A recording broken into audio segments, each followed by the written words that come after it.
하늘의 문을 여소서. 이곳을 주목하소서. 주를 향한 노래가 꺼지지 않으니 하늘을 열고 보소서.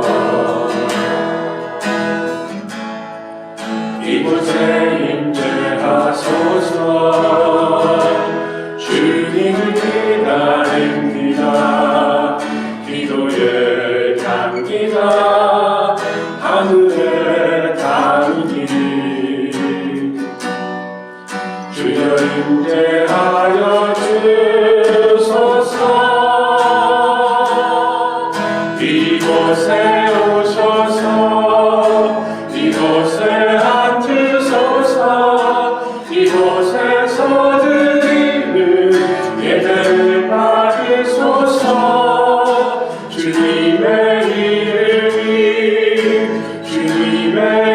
이름만이 오직 주의 이름만 이곳에 있습니다. 이곳에 오셔서 이곳에 앉으소서. 이곳에서 드리는 예배를 받으소서. 주님의 이름만이 오직 주의 이름만 이곳에 있습니다.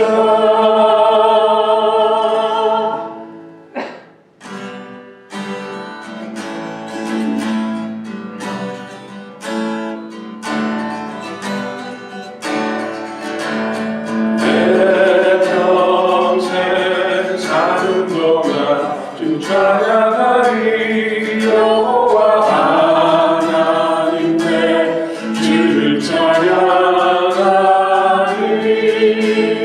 주님을 묵상하니 즐거워라. 내 영혼 주 안에서 참 기쁘리. 내 영혼아 주님을 송축하라. 내 영혼아 주님을 찬양하라. 내 영혼아 주님을 송축하라. 내 영혼아 주님을 찬양하라.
당신을 사랑받기 위해 그리고 그 사랑 전하기 위해 주께서 택하시고 이 땅에 심으셨네.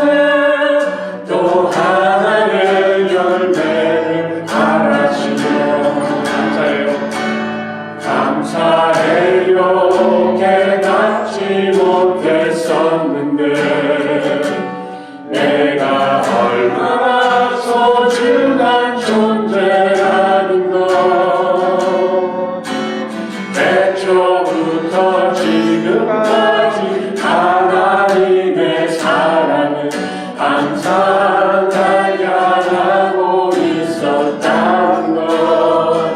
고마워요. 그 사랑을 가르쳐준 당신께, 주께서 허락하신 당신께 그리스도의 사랑을 더더욱 섬기며 이제 나도 세상에 전하리라. 당신을 사랑하기 위해 그리고 그 사랑 전하기 위해 주께서 택하시고 이 땅에 심으셨네. 또 하나의 열매를 바라시는 당신을 사랑하네. 당신을 사랑받기 위해 그리고 그 사랑 전하기 위해 주께서 택하시고 이 땅에 심으셨네. 또 하나의 열매를 바라시며. 사랑의 하나님, 참으로 감사를 드립니다. 참으로 부족하고 연약한 저희들, 하지만 주님께서 사랑하시는 존재라는 것을 지금까지 살아오면서 깨닫게 하시고 느끼게 하시고 누리게 하여 주셨음에 참으로 감사를 드립니다. 그래 저희들 이 시간 주님의 은혜 감사한 마음으로 이 자리에 나왔사오매 오늘도 말씀 가운데 저희들에게 말씀하여 주시고 그 말씀 가운데 주님의 사랑과 진리와 생명을 깨닫고 이 말씀을 세상에 전파하기에 부족함이 없는, 열매 맺기에 부족함이 없는 저희들의 삶 되게 하여 주옵소서. 예수님의 이름으로 기도드리옵나이다. 아멘. 할렐루야. 한 주 동안 평안하셨습니까? 네. 어제 또 땡스기빙 데이였는데 여러분들 가족들과 또 좋은 시간 보내셨는지요? 또 날씨가 많이 추워졌습니다. 오늘 새벽에 보니까 체감 온도가 영하 12도더라고요. 파시로. 여러분들 건강 조심하시기를 바라고, 또 오늘 이 밖에는 벌써 저희들 아직 이제 다음 주가 대강절인데 벌써 이 밖에서 세상에서는 벌써 불을 밝히기 시작했습니다. 땡스기빙 데이 지나자마자 벌써 성탄 준비로 세상에는 들어가는데 여러분들 좀 너무 상업적으로 또 세상이 흘러가는 데 있어서 저희들 기독교인들로서 정말 예수님의 오심을 정말 가슴에 불을 밝히면서, 마음에 불을 밝히면서 예수님의 오심을 준비하는 그런 시간이 되었으면 합니다. 오늘 이 시간 저희들에게 주신 하나님의 말씀 계속해서 사무엘상 22장 1절로부터 5절까지의 말씀입니다. 사무엘상 22장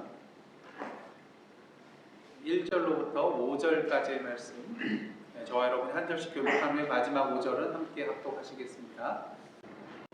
그러므로 다윗이 그곳을 떠나 아둘람굴로 도망하매 그의 형제와 아버지의 온 집이 듣고 그리로 내려가서 그에게 이르렀고, 환난당한 모든 자와 빚진 모든 자와 마음이 원통한 자가 다 그에게로 모였고, 그는 그들의 우두머리가 되었는데 그와 함께한 자가 400명 가량이었더라. 다윗이 거기서 모압 미스베로 가서 모압 왕에게 이르되 하나님이 나를 위하여 어떻게 하실지를 내가 알기까지 나의 부모가 나와서 당신들과 함께 있게 하기를 청하나이다 하고 부모를 인도하여 모압 왕 앞에 나갔더니 그들은 다윗이 요새에 있을 동안에 모압 왕과 함께 있었더라. 다음 읽겠습니다. 선지자 갓이 다윗에게 이르되 너는 이 요새에 있지 말고 떠나 유다 땅으로 들어가라. 다윗이 떠나 헤렛 수풀에 이르니라. 아멘. 이는 하나님의 말씀입니다. 기독교의 진리는 역설의 진리라고들 많이 말합니다. 그렇게 많이들 표현하죠. 왜냐하면 낮아지는 것이 높아지는 것이라고 말하잖아요. 또 죽는 것이 사는 것이라고 말합니다. 또 우리가 보기에는 너무나도 적은데 그것도 많다고 말씀하십니다. 또 약할 때가 강한 것이라고 합니다. 또 멍에를 매라고 하면서 그 멍에는 무거워 보이는데도 쉽고 가볍다. 이것이 바로 기독교의 역설의 진리라는 것이죠. 물론 우리가 언뜻 볼 때는 이것이 모두 다 참 이해하기 어려운 진리와 모순되는 것 같이 여겨지지만 사실 그 속에 더 깊고 오묘한 그런 진리가 숨겨져 있는 것을 우리는 분명히 보게 되는 것입니다. 그렇게 그리스도인으로서 이 땅에 살아간다는 것 참으로 힘들고 어려운 일인 것 같습니다. 세상 사람들이 생각하는 것과 다른 길로 가야 하기 때문인 것이죠. 오늘 저희들이 다룰 이 다윗의 이야기도 이 안에 역설의 진리가 담겨 있는 것을 보게 되는데요. 오늘 본문은 이렇게 시작을 하고 있습니다. 그러므로 다윗이 그곳을 떠나. 그곳은 어디일까요? 지난주 여러분들 말씀 기억하십니까? 다윗이 아기스 왕 앞에 도망가서 거기서 머무려 가다가 아기스의 그런 신하들이 다윗을 알아보자 그 마음속에 큰 두려움이 생기죠. 그래서 어떻게 합니까? 미친 채 하죠. 침을 질질 흘리면서 벽에다 그냥 끄적끄적하면서 미친 채 합니다. 그리고 그것이 통하여서 아기스 왕이 미치광이를 왜 데려왔느냐 하면서 다윗이 풀려나게 되죠. 바로 다윗이 그곳을 떠날 때 그곳은 바로 이 가드 땅 아기스 왕이 있는 곳이라고 할 수가 있겠습니다. 근데 오늘 말씀 보시면 그곳을 떠났다 그렇게 시작을 하고 있어요. 왜냐하면 그곳을 도피처로 삼기에는 너무나도 위험하다고 다윗이 생각했기 때문일 것입니다. 그래서 다윗은 오늘 1절 말씀처럼 그곳을 떠나 어디로 도망하나요? 아둘람 굴로 도망하는 것을 보게 됩니다. 아둘람이라는 이름은 도피처, 피난처이라는 의미를 가지고 있는 그런 이름이고요. 그 위치는 가드와 베들레헴 중간 지점이라고 할 수가 있겠습니다. 그래서 블레셋과 어떻게 보면 이스라엘의 그런 접경 지역이 바로 이 아둘람 굴이 있는 곳이라고 할 수가 있는데요. 사실은 이곳이 유다 땅입니다. 하지만 그 다윗 당시에는 아마도 블레셋이 점령하고 있는 그런 지역이 아니었겠는가 많은 학자들은 그렇게 보고 있습니다. 그래서 아둘람은요 가드로부터 14km 떨어져 있고요. 또 베들레헴으로부터 15km 정도 떨어져 있는 곳입니다. 그러니까 어떤 면에 있어서는 사울의 손에서도 어느 정도 좀 떨어져 있고 또 블레셋 사람들의 손에서부터 좀 떨어져 있는 어느 정도 안전지대라고 할 수 있는 그런 곳이라고 할 수 있는 곳이 바로 이 아둘람 굴이라고 할 수가 있는 것이죠. 하지만 이 동굴도 다윗에게 그렇게 참된 평안함을 가져다 줄 수는 없었던 것 같습니다. 다윗이 사울을 피해 동굴에 숨었던 때가 두 번이 있습니다. 이 아둘람 굴과 또 엔게디 황무지에 있는 그런 엔게디 굴인데요. 그래서 시편을 보면 다윗의 시 중에 동굴에 숨어 있을 때 지은 시가 두 편이 있습니다. 시편 57편이고요. 또 시편 142편입니다. 그래서 이 시편은 아마 아둘람굴이나 엔게디굴 속에 숨어 있을 때 지은 시가 아니겠는가 학자들은 그렇게 추정을 하는데요. 그래서 이 시편을 통해서 우리는 다윗이 이 아둘람굴 속에 있을 때 어떠한 그러한 심정이었겠는가를 분명히 찾아볼 수가 있게 됩니다. 먼저 시편 57편 4절을 보시면 제가 공독해 드리겠습니다. 내 영혼이 사자들 가운데에서 살며 내가 불사르는 자들 중에 누웠으니 곧 사람의 아들들 중에라. 그들의 이는 창과 화살이요 그들의 혀는 날카로운 칼 같도다. 여러분 이러한 상황 속에 여러분 계시다면 어떻겠습니까? 불안하고 초조하고 두렵겠죠. 또 시편 142편을 보시면 2절과 4절, 6절 제가 공독해 드리겠습니다. 내가 내 원통함을 그의 앞에 토로하며 내 우환을 그의 앞에 진술하는도다. 오른쪽을 살펴보소서. 나를 아는 이도 없고 나의 피난처도 없고 내 영혼을 돌보는 이도 없나이다. 6절입니다. 나의 부르짖음을 들으소서. 나는 심히 비천하나이다. 나를 핍박하는 자들에게서 나를 건지소서. 그들은 나보다 강하니이다. 이 시편의 그런 두 내용을 볼 때에 다윗은 아마 이 아둘람물 속에 있으면서도 마음이 참으로 두려움으로 가득했던 것으로 보입니다. 그러기에 하나님을 향하여 부르짖고 원통함을 토로하는 것을 보게 되는 것이죠. 그도 그럴 것이 다윗이 사울을 피하여 지금 이렇게 도망다니는 이유가 무엇입니까? 다윗이 뭘 잘못했습니까? 그 근본적인 이유는 누구에게 있어요? 하나님에게 있잖아요. 하나님이 괜히 잘 살고 있는 다윗을 사무엘에 찾아가게 하여서 그로 하여금 기름 붓게 해가지고 이스라엘의 제2대 왕으로 삼잖아요. 다윗이 원했던 게 아니잖아요. 원하지도 않았는데 자신을 왕으로 삼겠다고 해주시니 사울이 가만히 있겠습니까? 그렇다면 하나님께서 그렇게 왕으로 세워주실 것이라면 순조롭게 모든 것들이 잘 진행이 돼서 왕위에 올라야 되잖아요. 하지만 그것도 아닙니다. 오히려 죽음의 위기를 계속해서 벗어나게 되고 계속해서 사울의 그런 추격을 받고 쫓겨다니는 그런 도망자의 신세, 어떻습니까? 현실은 정반대였다는 것이죠. 아마 다윗은 이런 생각을 했을 것입니다. 왜 원하지도 않았는 저를 택해서 기름 부어주셨습니까? 왜 제가 도망 다녀야 합니까? 왜 저를 건져주시지 않습니까? 왜 돌봐주시지 않습니까? 왜 구원하여 주시지 않습니까? 근데 이러한 다윗에게 또 어떠한 일이 일어나고 있습니까? 사실 자기 혼자 도망 다니기도 벅찬 그런 상황 속에서 설상가상의 일이 일어나죠. 오늘 1절, 2절 말씀 한번 다시 보겠습니다. 그러므로 다윗이 그곳을 떠나 아둘람굴로 도망하매 누가 와요? 그의 형제와 아버지의 온 집이 듣고 그리로 내려가서 그에게 이르렀고, 뭐 이 정도까지는 괜찮아요. 가족이잖아요. 근데 2절 보시면 어떻습니까? 어떤 사람이 지금 오고 있어요? 환난당한 모든 자와 빚진 모든 자와 마음이 원통한 자가 다 그에게로 모였고 그는 그들의 우두머리가 되었는데 그와 함께한 자가 무려 400명 가량이었더라. 사실 사울의 눈을 피해서 혼자 도망 다니는 거 그것도 힘든 상황인데 가족들이 왔어요. 그리고 400명이나 되는 그런 사람들이 몰려옵니다. 아마 이 사람들은 다윗에게 짐이 되었을 거예요. 당시 정치적으로, 경제적으로, 또 종교적으로 눌리며 살고 있는 사람들이 모여왔던 것 같아요. 그리고 그들은 다윗을 우두머리로 삼죠. 다윗이 그들의 우두머리가 된 것입니다. 근데 사실 말이 우두머리지 이스라엘 왕이 아니잖아요. 어떤 사람입니까? 도망자와 오늘날로 말하면 뭐 노숙자와 같은 그런 사람들의 우두머리가 된 것입니다. 여러분, 이런 사람들의 우두머리가 되고 싶으세요? 부담이 아마 클 겁니다. 내 몸도 감당하기 힘든 상황에서 어떻게 이 사람들을 보호해주고 돌봐주고 다스릴 수 있을까? 문제는 무엇입니까? 사람이 이렇게 많아지면 오히려 사울의 눈에 더 발각되기가 쉽다는 것이죠. 그리고 이런 상황, 사실 다윗이 더욱더 하나님께 원망하고 불평해야 할 그런 상황입니다. 하지만 오늘 말씀 보시면 다윗이 하나님께 원망했다는 그런 표현을 발견할 수가 없습니다. 비록 시편들을 보면은 이러한 상황 가운데 부르짖고 탄원하고 또 왜 건져주시지 않느냐고 한탄하는 그의 모습들은 볼 수가 있겠지만 중요한 것은 이러한 상황 속에서 다윗은 하나님을 향한 그 신앙만큼은 굳게 붙잡고 있었다는 것입니다. 이런 그의 모습을 우리는 시편 57편을 통해서 발견하게 되는데요. 여러분들이 잘 아는, 너무나도 잘 아는 구절이 여기 나와 있습니다. 한번 시편 57편 한번 찾아보시기를 원합니다.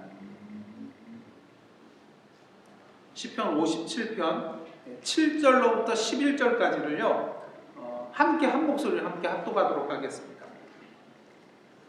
여러분들 찬양하는 노래 가사로 쓰인 것이 바로 이 시편 57편 7절부터 11절인데요. 한번 천천히 한 목소리를 함께 합독하시겠습니다. 시작. 하나님이여 내 마음이 확정되었고 내 마음이 확정되었사오니 내가 노래하고 내가 찬송하리이다.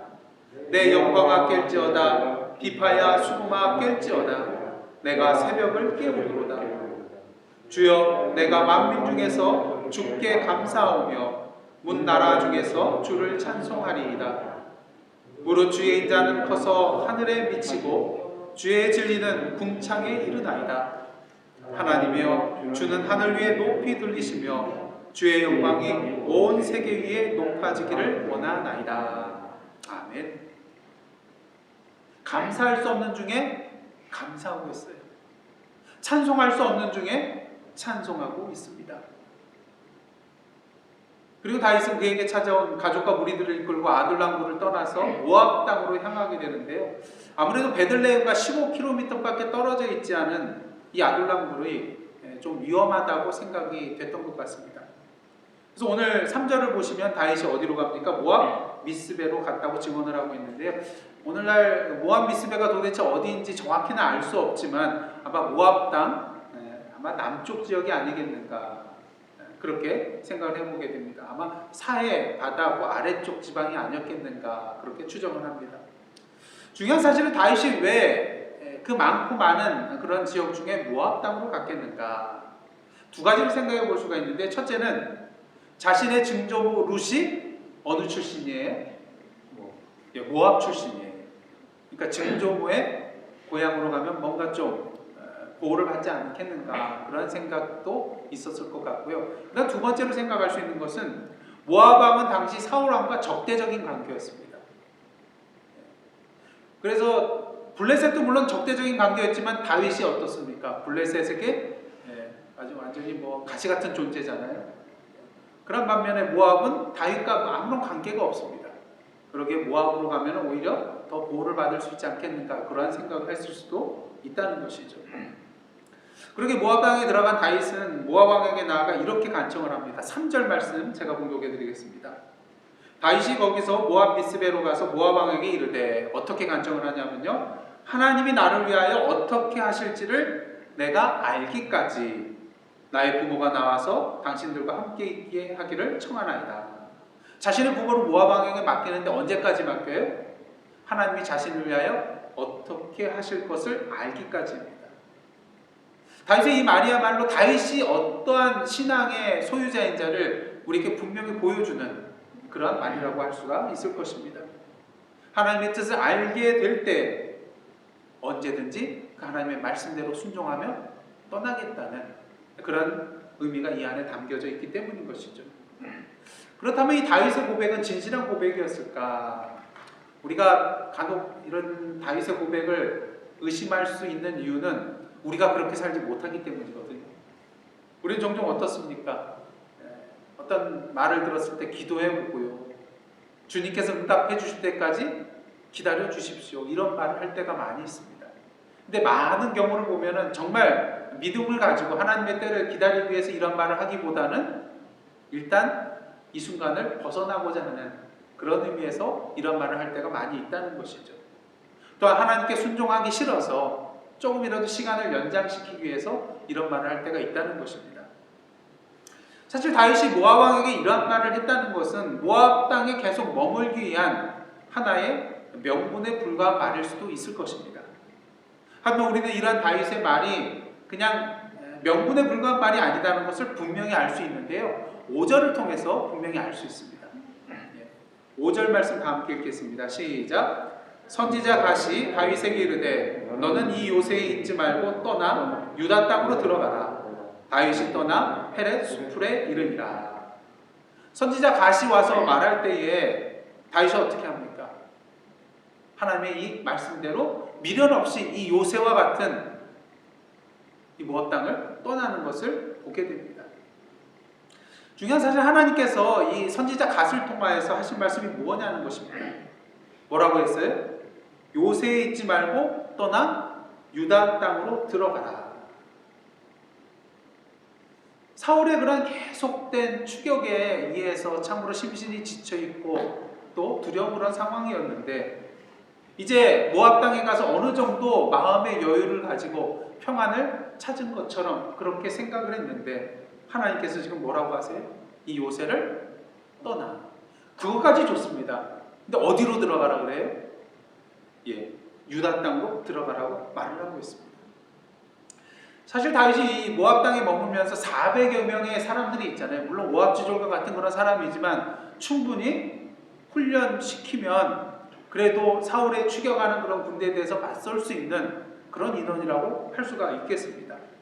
근데 이게 무슨 날벼락과 같은 얘기예요. 이 요새에 있지 말고 떠나라는 거예요. 그것도 유대 땅으로 들어가라는 것입니다. 한마디로 사자를 피해서 떠났는데 이제 어디로 들어가라는 거예요? 다시 사자 굴로 들어가라는 말인 것입니다. 살기 위하여 도망 나오는데 다시 죽으러 들어가라는 그런 말인 것입니다. 그도 그럴 것이 다윗과 그의 추종자들이 머물고 있는 곳은 오늘 말씀대로 어떠한 곳이에요? 요새예요. 감히 대적이 침범할 수 없는 그런 요새라는 것이죠. 그래서 세상에서 봤을 때는 가장 다윗에게 안전한 곳입니다. 하지만 반면에 유다 땅은 어떤 곳입니까? 사울이 자유롭게 다윗과 그 추종자들을 쫓아다닐 수 있는 가장 위험한 장소라고 할 수가 있다는 것이죠. 그리고 실제로 오늘 5절 말씀에 다윗이 하나님의 명령에 따라 헤렛 수풀에 이르렀다는 말씀 뒤 그 6절 상반절을 보면요, 이런 말씀이 있습니다. 사울이 다윗과 그와 함께 있는 사람들이 나타함을 들으니라. 벌써 사울이 다윗이 어디에 있는지 그 소식, 그 정보를 듣게 되었다는 것이죠. 그렇다면 하나님께서 이 다윗에게 정말 안전하다고 할 수 있는 이 모압의 요새를 떠나서 위험한 유다 땅으로 들어가라고 말씀하신 이유는 도대체 무엇일까? 하나님께서 다윗에게 그렇게 말씀하신 이유는, 의도는 도대체 무엇일까? 무엇보다 먼저 하나님께서 다윗에게 요새 있지 말라고 말씀하신 것은 세상의 요새를 의지하지 말라는 말씀인 것입니다. 왜냐하면 우리가 인간적으로 선택한 이 세상의 요새는 안전한 곳이 아니라 오히려 우리에게 더 위험한 곳이 될 수 있기 때문인 것이죠. 여러분 2011년도 일본에 어떤 일이 일어났습니까? 동북부 지역에 대지진이 일어나서 쓰나미가 또 일어나게 되었죠.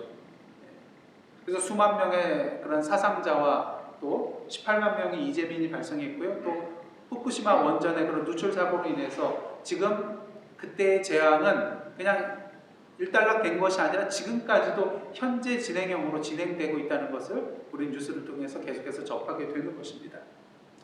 사실 원자력 발전소가 안전하기는 하지만 어떻습니까? 이러한 큰 대지진과 쓰나미에 어쩔 수 없었음을 우리는 보게 되는 것이죠. 그렇다면 여러분 생각에 이 지구상에서 가장 지진으로부터 안전한 곳은 어디라고 생각이 되십니까? 이 시카고 땅도 뭐 안전하다고 할 수가 있겠지만 정말 지진에 걱정 없이 살 수 있는 곳이 지구상에 있더라고요. 어딜까요? 한국도 지금은 뭐 완전하게 안전한 곳은 아닙니다. 그렇다면 이 지구상에서 지진으로부터 가장 안전한 곳이 어디냐면요, 남극 대륙입니다. 남극 대륙은 98%가 그 눈이나 얼음으로 뒤덮여져 있는 그런 곳이에요. 그런데 그 두께가 어느 정도 되냐면 평균 두께가 2160m예요. 평균 그 빙하의 두께가 2160m면 뭐 엄청난 두께죠. 그러다 보니까 우리가 지금 딛고 살아가는 이 땅보다도 그 지각의 변형이 쉽게 일어나지 않는다는 거예요. 그만큼 얼음이 두꺼우니까. 그래서 남극에는 지진이 일어나지 않는다는 것입니다. 근데 여러분 세상에 지진 무섭다고 지진이 없는 남극으로 이삿짐 싸가지고 갈 사람이 세상에 누가 있겠습니까? 남극으로 가지 않는 이유가 뭘까요? 지진 외에 또 다른 더 위험한 요소들이 그곳에 있기 때문인 것이죠. 이 세상에서 말하는 건 안전지대라는 것을 한번 잘 살펴보시기를 원합니다. 정말로 이 세상에 절대적인 안전지대가 존재할까요? 그렇지 않다는 것이죠. 뭔가 위험 요소가 분명히 있다는 것입니다. 결코 이 세상에 그러한 곳은 존재하지 않는다는 것이죠. 다윗이 머물고 있던 그 모압의 요새는 왜 안전한 곳이 되지 못했을까요? 물론 그 땅은 모압 땅이었기 때문에 사울의 손으로부터 안전한 곳이었습니다. 하지만 사울 왕이 군사력을 더 키워서 이 모압 땅을 침략한다면 어떻겠습니까? 안전한 곳이 더 이상 못 되겠죠. 또한 더욱더 중요한 사실은 그 땅이 모압 땅이기 때문에 오히려 다윗에게 위험한 장소가 될 수 있다는 것을 우리가 알아야 된다는 것입니다. 만일 다윗이 자신의 생각대로 그 땅에서 편안하게 사울의 손을 피해서 오랫동안 머물면서 잘 살 수 있게 되었다면 어떻겠습니까? 다윗과 그 추종자들이 그 땅의 문화에 젖어들겠죠. 그래서 어떻게 보면은 유일신 여호와 하나님의 신앙을 온전히 지켜내지 못하고 오히려 혼합 종교의 그런 양상으로 가는 그들의 모습일 수도 있었을 것입니다. 사실 하나님의 사람에게 있어서 이보다 더 위험한 일이 어디 있겠습니까? 사실 우리가 이 땅에서, 이 미국 땅에서 종교의 자유의 나라에서 풍요를 누리면서 편안하게 살다 보니까 어떻습니까? 오늘 다원주의 사회에서 이 미국의 사실은 미국 문화가 기독교 문화인데 이제 기독교 문화라고 할 수 없을 그런 요소들이 너무나도 많이 들어와 있는 것 같아요. 혼합되어 있습니다. 그러다 보니까 세상이 말하는 대로 그냥 휩쓸려 갈 때가 많이 있어요. 그냥 좋은 게 좋은 거지. 또 우리가 편하게 누리는데. 그러다 보니까 오히려 하나님을 향한 그런 신앙이 점점 퇴색되어져 가고 또 연약해져 가는 것을 우리가 보게 된다는 것입니다. 그러니까 하나님께서는 다윗을 향하여 이 요새에 있지 말고 떠나라고 말씀하신 것입니다. 세상에서 요새라고 생각했던 이곳이 오히려 영적으로 그에게 해가 되는 그런 장소가 될 수 있기 때문이었던 것이죠. 사랑하는 성도 여러분, 오늘 여러분이 믿고 의지하는 이 세상의 요새는 도대체 무엇입니까? 중요한 사실은요, 이 요새를 더욱더 믿고 더욱더 의지할수록 오히려 하나님과의 그 관계가 멀어지고 소원해질 수 있다는 것입니다. 그렇게 하나님께서 다윗에게 요새를 의지하지 말라고 말씀하신 것처럼 저와 여러분을 향하여 이 시간 우리의 세상적인 그런 요새를 의지하지 말라고 말씀하고 계신 것입니다. 그 다음 둘째로 하나님께서 다윗에게 요새 있지 말라고 말씀하신 것은요, 하나님의 말씀대로 따르는 순종의 자리가 가장 안전한 요새이기 때문인 것입니다. 오늘 하나님께서 다윗에게 요새를 떠나 유다 땅으로 들어가라 말씀하고 계십니다. 근데 이 말씀은요, 어떤 의미냐면 너의 인간적인 생각이 아닌 내 말을 따르고 순종하라는 하나님의 명령인 것입니다. 지금 가라고 하는 땅이 인간적인 생각으로 가장 위험한 유다 땅이라고 할지라도 내 말에 믿고 순종하는 그 길이 오히려 더 견고한 요새가 될 수 있다는 그런 하나님의 말씀이라는 것이죠.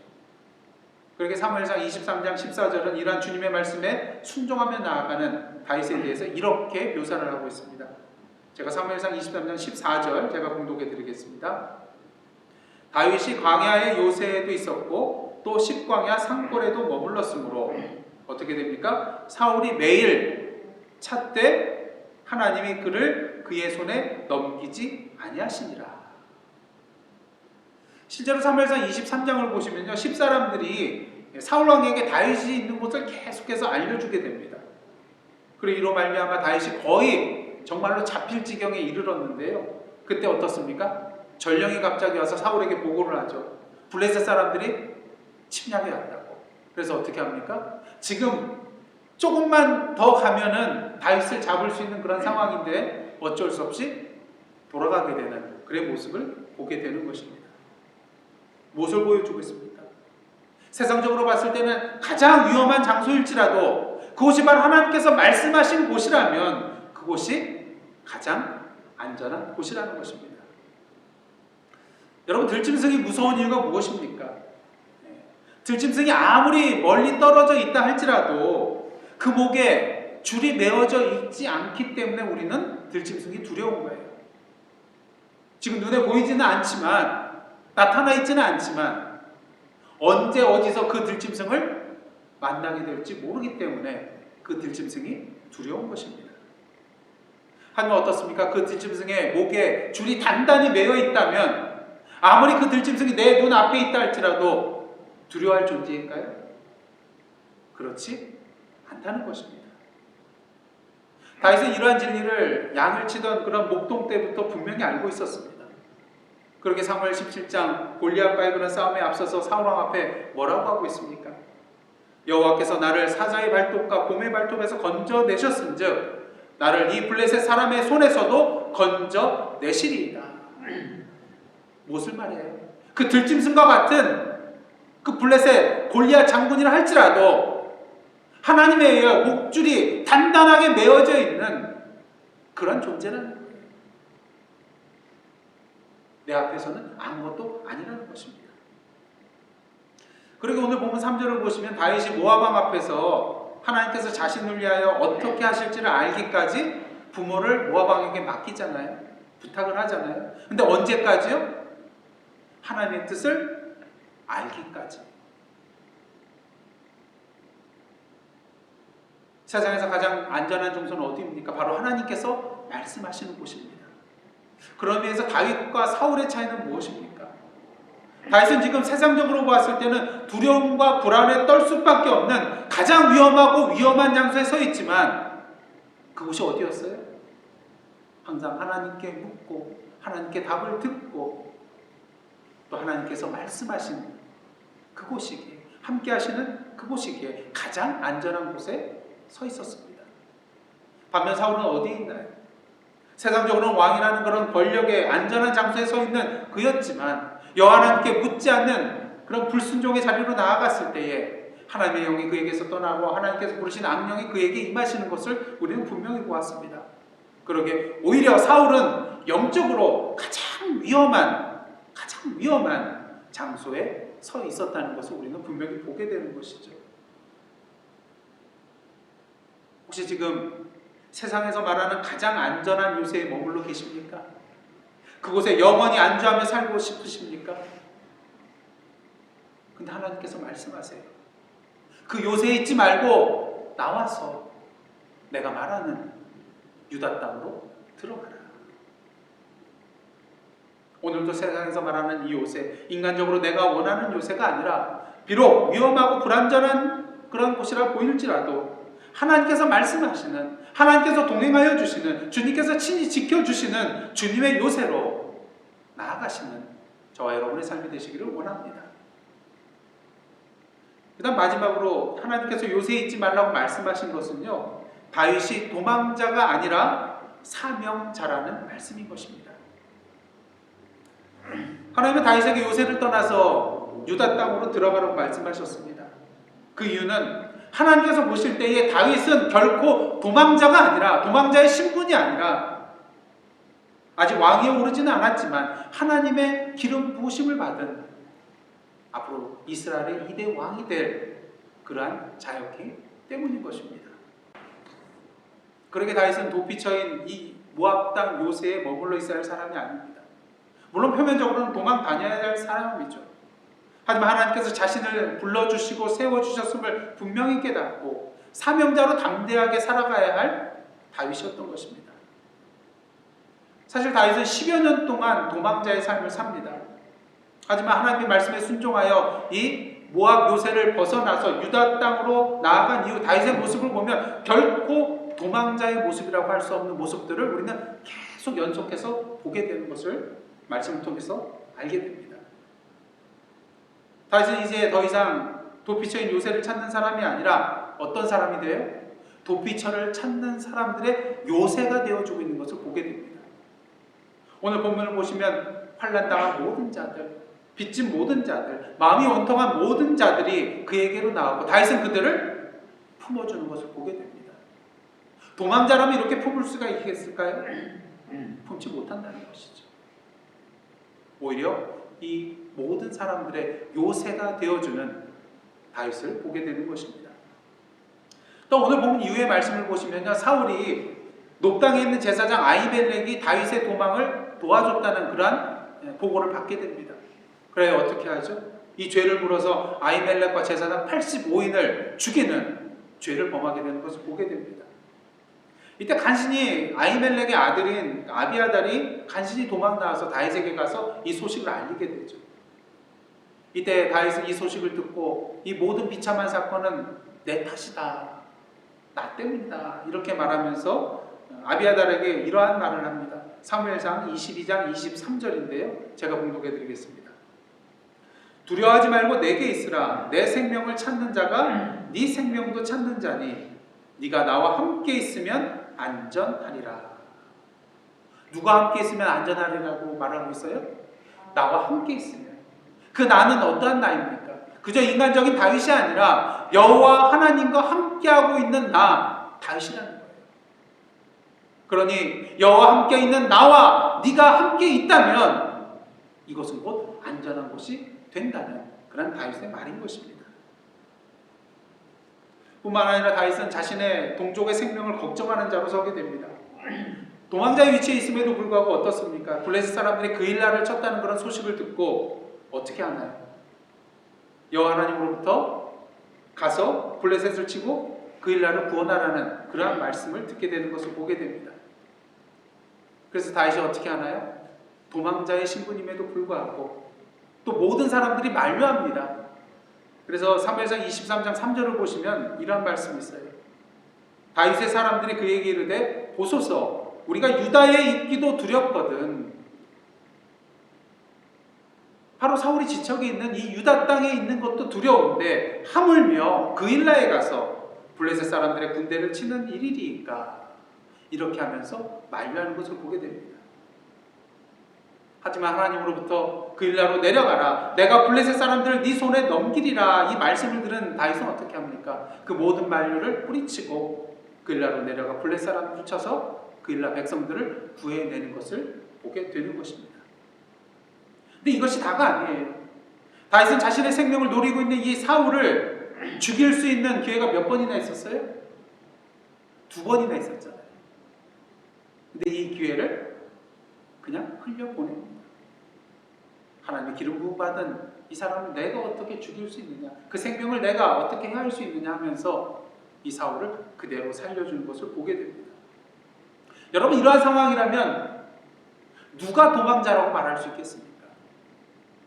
다윗은 결코 도망자가 아니었다는 것이죠.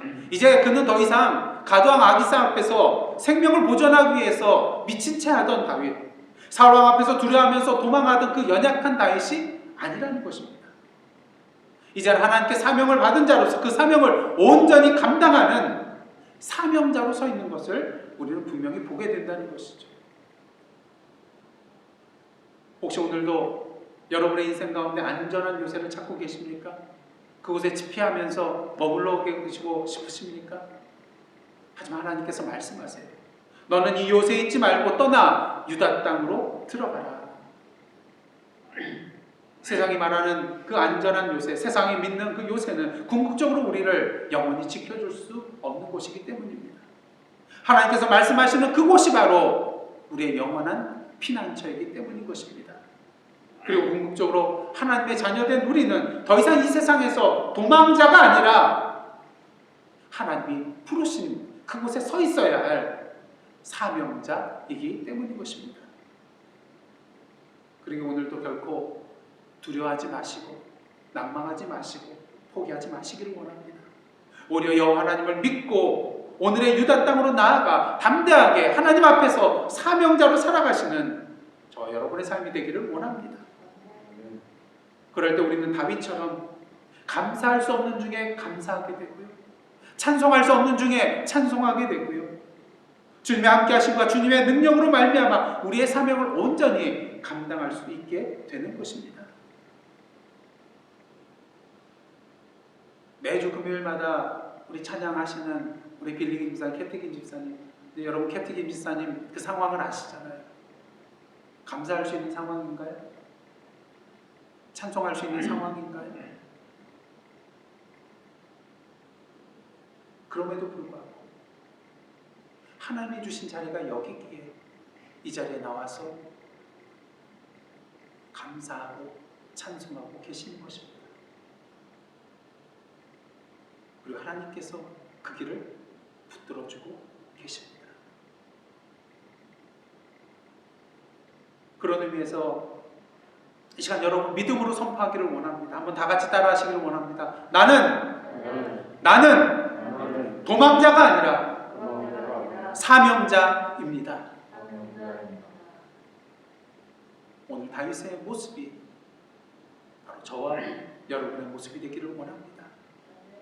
오늘 다윗이 서 있는 그 유다 땅이 바로 우리가 서 있는 사명의 땅이 되기를 간절히 원합니다. 기도하시겠습니다. 너는 이 요새에 있지 말고 유다 땅으로 들어가라. 하나님, 오늘도 우리가 생각하는 안전지대, 오늘의 요새에서 나와서 주님이 말씀하시는, 아니 주님께서 명령하시는 오늘의 유다 땅, 주님께서 동행하여 주시는 세상에서 가장 안전한 곳으로 들어가 주님께서 우리에게 부여해 주신 그 사명을 온전히 믿음으로 감당하며 나아가는 오늘의 다윗의 삶을 살게 하여 주옵소서. 예수님의 이름으로 기도드리옵나이다. 아멘.